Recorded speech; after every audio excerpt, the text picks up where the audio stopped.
again, happy Easter to you. I had to say it. I can't help it. It's just in my nature.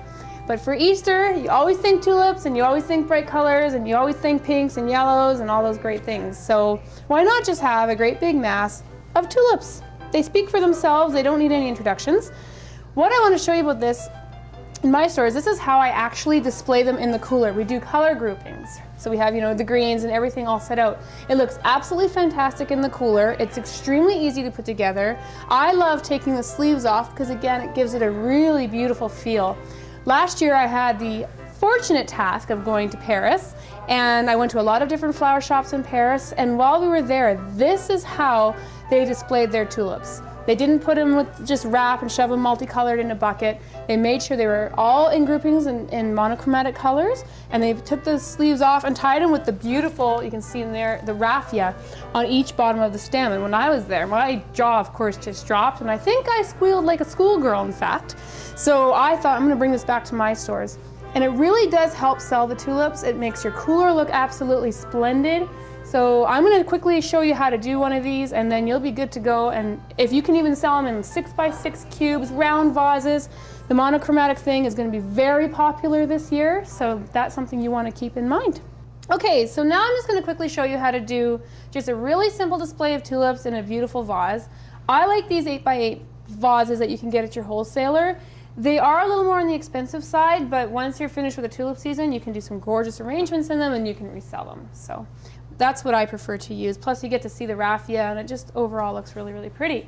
Now with tulips, they love sugar. Sugar is the tulip's friend. So I'll be putting in a couple of the Grower Direct sachets, and we all know that those are 10-gram packs of food and not a 5-gram pack of food, because 5-gram doesn't do anything. You need to use 2 of them. So, and there's not much water in here, so I'm only going to use one 10-gram packet and give it a good stir.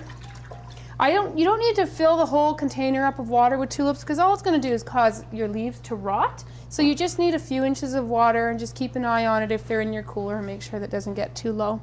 So all we're doing is just taking this up, and we're going to count in 5s because that's how we sell our tulips. If you want to sell them in bunches of 10 or 12 or whatever, by all means.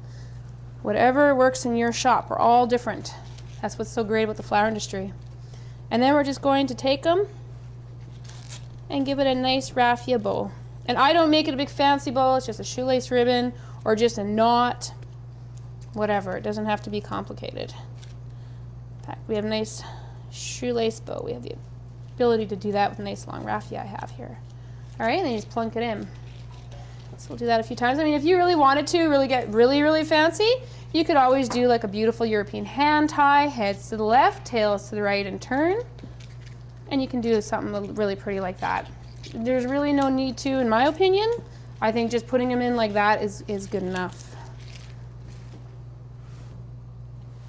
Take a couple there. Nice tie. And tulips now are coming in every different color imaginable. These particular ones are from Holland, which is where I usually get my tulip from, nice Dutch tulips. They are a little more expensive at some times of the year. Sometimes they're actually the same price as the stuff you can get local. So it really depends. Another really cool thing about tulips is they keep growing. You might have noticed that. You'll put them in arrangement and like 2 days later the heads are like this far off the arrangement. So usually what I tend to do with them is tuck them down a little bit lower than the rest of the arrangement, because they do grow out, so it'll kind of be in a little bit of proportion a little bit longer to your arrangement, which is nice too. But that's the kind of fun thing about tulips, is the fact that they grow. And I'm a big monochromatic person, so I do like displaying everything in monochromatics because it does tend to display better. And Europeans don't buy in mixed colors, actually. My boyfriend is from Holland, and he was telling me in Holland, you don't mix the colors of tulips. You stick with one color, and that's what you display in your living room, which I found interesting, right? Because he was interested, why I brought tulips home and they were mixed colors one time. I'm like, should I like it like that? He says, you're crazy, that's not the way to do it. And he is a tulip master, he says. His ears have to be ringing now. All right. And you.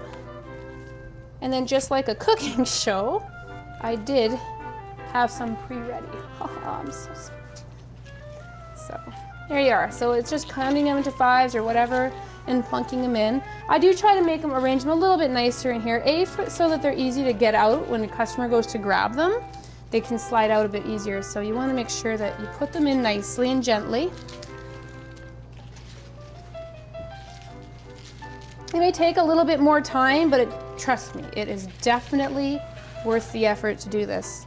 Because as we all know, having that beautiful display in your cooler when customers walk in is of utmost importance, to have your cooler clean, full, vibrant colors. These are the things we're celebrating in the flower industry, is the colors, and the colors are getting more and more and more as technology moves around. And that would be April. I hope you liked it. I hope you got something out of it. Thanks.